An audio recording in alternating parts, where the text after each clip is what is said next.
لیکن کل Boris Johnson نے کہا ہے کہ اب اس بات کی تحقیق کی ضرورت ہے کہ کیا بچوں پر یہ بری طرح اثر انداز تو نہیں ہوتا، کیونکہ اس کی بنا پر ہی جو ہے وہ جنوری میں یہ فیصلہ کرنا پڑے گا کہ تعلیمی ادارے کھولنے ہیں یا نہیں، کیونکہ اگر یہ ثابت ہو گیا کہ یہ وائرس بچوں پر بھی اثر انداز ہوتا ہے تو ایک بہت بڑا ایشو دنیا کے لیے پھیلا ہوگا۔ دوسری جانب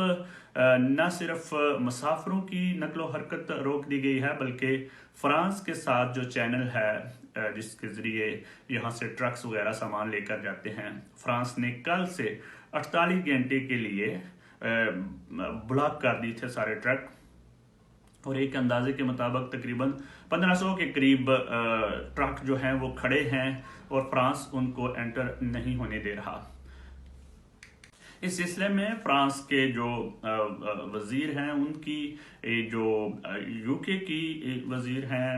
پریت پٹیل، ان سے بات بھی ہوئی ہے، کوشش ہو رہی ہے، گفت و شنید ہو رہی ہے کہ اس بلاکیج کو روکا جائے، کیونکہ یہ ایک بہت بڑا ایشو بن گیا ہے، لیکن ابھی تک فرانس حکومت اس پر نرمی نہیں کر رہی، اور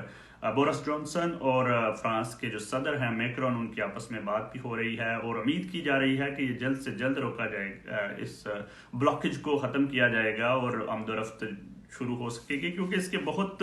زیادہ نقصانات ہیں۔ بہت زیادہ ٹرک، ایک اندازے کے مطابق تقریباً 10,000 کے قریب جو گاڑیاں ہیں ٹرک وغیرہ وہ ان دو ممالک کے درمیان سفر کرتے ہیں اور اس چینل سے گزرتے ہیں، تو یہ بہت بڑا ایشو بن جائے گا۔ 3-4 ایسے موضوعات ہیں جن کی وجہ سے ایشو بنے گا۔ سب سے پہلے تو سپر مارکیٹس میں کرسمس کا آپ کو پتہ ہے کہ سیزن ہے، لوگ شاپنگ کرنے جا رہے ہیں، تو سامان ادھر سے ادھر پورے یورپ میں اور پوری دنیا میں پھیل رہا ہے، تو اگر اس کو سٹاپ کر دیا گیا تو یہ بہت بڑا ایشو ہو جائے گا۔ دوسری جانب جو فوڈ کی آرگنائزیشنز ہیں، ان کا کہنا ہے کہ یورپ سے اور دیگر ممالک سے جو فوڈ یعنی کھانے پینے کی اشیاء آتی ہیں وہ بھی براہ روڈ آتی ہیں، تو اگر اس طرح یہ بلاکیج جاری رہا تو بہت بڑی کمی ہونے کا اندیشہ ہے۔ حالانکہ حکومت اس بارے میں بورس جانسن یہ بتا چکے ہیں کہ اس میں پریشانی کی کوئی بات نہیں ہے، لیکن اس کے باوجود اس مسئلے کو جلد حل کرنے کی ضرورت ہے۔ رائل میل جو ہے ڈاک کا نظام وہ تباہ ہو گیا ہے، روک دیا ہے، سسپینڈ کر دی گئی ہے سروسز۔ رائل میل نے یہ اعلان کیا ہے کہ وہ نہیں بھیج رہے، تو اس طرح ایک نظام زندگی جو ہے وہ بری طرح متاثر ہوا ہے، مسافروں کے حوالے سے، سامان تجارت کے حوالے سے، ڈاک کے حوالے سے، ٹرینوں پر بھی یہی مسئلہ ہے۔ بائی ایئر تو پروازیں جو ہے وہ تقریباً میں نے کہا کہ 40 ممالک میں بند کر دی گئی ہیں، یورپ کے تقریباً سبھی ممالک کا برطانیہ سے رابطہ منقطع ہو گیا ہے، تو یہ ایک بہت بڑا بحران ہے جو آ گیا ہے اس نئی قسم کے حوالے سے۔ دوسری جانب ایک چیز جو ماہرین کا کہنا ہے، WHO یعنی ورلڈ ہیلتھ آرگنائزیشن نے یہ دعویٰ کیا ہے کہ ابھی تک اس بات کا کوئی ایویڈنس یا کوئی ثبوت سامنے نہیں آیا کہ یہ وائرس زیادہ خطرناک ہے، صرف یہ ہے کہ ایک نیا وائرس ہے، تیزی سے پھیل رہا ہے، تو اس وجہ سے لوگوں کو پریشانی ہو رہی ہے اور ہونی بھی چاہیے۔ ایک اور بہت بڑا کویسچن ہے کہ کیا یہ وائرس جو میوٹیشن ہو گئی ہے، جو اپنی ہیئت تبدیل کر چکا ہے، کیا جو پہلے سے ویکسین ایجاد ہو چکی ہیں وہ اس کو روکنے میں کامیاب ہو سکیں گی؟ تو امید افزا جواب یہ ہے کہ ان کا خیال ہے کہ جو ویکسین ہے وہ بالکل اس کو بھی روک سکیں گی، تو اس لیے اتنا زیادہ پریشان ہونے کی ضرورت نہیں ہے۔ ورلڈ ہیلتھ آرگنائزیشن اور برطانیہ جو ہے اس میں میٹنگز جاری ہو گئی ہیں، اس مسئلے کو، اس بحران سے نکلنے کے لیے یورپی یونین کی میٹنگز بھی ہیں، تو بہت جلدی اس کا کوئی نہ کوئی نتیجہ نکل آئے گا، اور اس طرح نظام زندگی معطل نہیں کیا جا سکتا۔ لیکن ایک چیز تو کنفرم ہے کہ اس کے خطرناک ہونے یا نہ ہونے کا تو اندازہ یا پتہ نہیں ہے، لیکن اس کی وجہ سے جو معیشت کو نقصان ہے وہ بہت برا ہوگا۔ فائزر کی کرونا ویکسین کے حوالے سے یہ بحث بہت زیادہ اہمیت کا اختیار کر گئی ہے کہ کیا ایسی خواتین جو حاملہ ہیں یا ایسی خواتین جو بچوں کو دودھ پلا رہی ہیں، ایسی مائیں، ان کو کرونا ویکسین لگوانی چاہیے یا نہیں؟ اس پر بہت سے ممالک تقسیم ہیں۔ برطانیہ نے ابھی تک یہ فیصلہ نہیں کیا کہ وہ ایسی ماؤں کو یا ایسی خواتین کو ویکسین لگائے گا یا نہیں، اور امریکہ نے یہ کہا ہے کہ یہ ان خواتین کی مرضی پر ہوگا کہ وہ ویکسین لگوانا چاہتی ہیں یا نہیں۔ ماہرین اس سلسلے میں کیوں سستی کا مظاہرہ کر رہے ہیں، اس کی وجہ یہ ہے کہ ابھی تک ان کا خیال ہے کہ ان کے پاس ایسا ڈیٹا موجود نہیں ہے جس کے تحت یہ بتایا جا سکے کہ جو حاملہ خواتین ہیں وہ اگر ویکسین لگواتی ہیں یا دودھ پلانے والی مائیں اگر ویکسین لیتی ہیں تو وہ ان کے بچوں پر اثر انداز تو نہیں ہوگا. تو اس لیے ابھی جب تک اس کے مکمل ڈیٹا نہیں آئے گا، جب تک اس کے بارے میں سائنسدانوں کی یا ریسرچرز کی مکمل تحقیق نہیں آئے گی، اتنی دیر تک خواتین شاید یہ ویکسین نہ لگوا سکیں. جو لوگ ریسنٹلی یورپ سے برطانیہ منتقل ہوئے ہیں ان کی جانب سے یہ شکایت تھی کہ انہیں نیشنل انشورنس نمبر ان کا نہیں بن رہا تھا. کرونا وائرس کی وجہ سے جو ادارے ہیں برطانیہ میں وہ تقریباً بند ہیں اور وہ کسی کو اپوائنٹمنٹ نہیں دے رہے تھے کہ وہ نیشنل انشورنس نمبر اپلائی کر سکے. نیشنل انشورنس نمبر آپ کو پتا ہے کہ تقریباً ہر چیز کے لیے ضروری ہے، کیونکہ یہ آپ کا مالیاتی کوڈ ہوتا ہے، آپ کام اس پر کرتے ہیں، آپ کی پینشن اس پر جاتی ہے، آپ کے بینیفٹ اس پر شروع ہوتے ہیں. تو یہ ایک بہت بڑا ایشو تھا. لیکن اب اس کو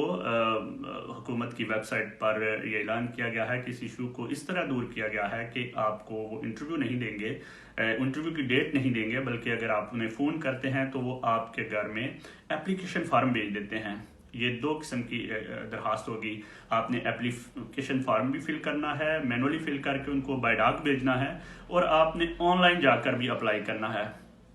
یاد رہے کہ آن لائن اپلائی صرف وہی لوگ کر سکتے ہیں جن کو حکومت کی جانب سے گھر میں لیٹر آئے گا. اگر کوئی دوسری ایجنسی یا کوئی ایجنٹ یا کوئی وکیل آپ کو کہہ رہا ہے کہ جی میں آپ کا کر دیتا ہوں، اتنے پیسے دیں، تو یہ فراڈ ہے. اس سلسلے میں بہت سے لوگوں کے ساتھ فراڈ ہوا بھی ہے. حکومت اپنے اس نیشنل انشورنس نمبر کے لیے کسی سے کوئی پیسے نہیں لیتی. تو میری آپ سے یہی ایک گائیڈنس ہے کہ آپ کو حکومت کو فون کرنا چاہیے، اور اگر آپ لیگلی یو کے میں رہ رہے ہیں، اگر آپ کے پاس ویلڈ ویزا ہے، آپ کی وائف کے پاس یا آپ کے فیملی ممبرس کے پاس ویلڈ ویزا ہے، تو آپ فون کر سکتے ہیں. اگر آپ کو سیٹلمنٹ سٹیٹس، پری سیٹلمنٹ سٹیٹس مل گیا ہے تو بھی آپ لیگل ہیں. آپ ان کو فون کر کے ان سے اپلیکیشن فارم منگوا سکتے ہیں اور اس کو مینولی فل کر کے بھیجیں اور آن لائن بھی بھیجیں، اور اس طرح آپ اپنا نیشنل انشورنس نمبر حاصل کر سکتے ہیں. کرونا وائرس کی یہ جو نئی قسم آئی ہے، یہ بظاہراً ایسا لگ رہا ہے کہ بہت خطرناک ہے. خطرناک اس لحاظ سے ہے کہ بڑی تیزی سے پھیل رہی ہے، لیکن یہ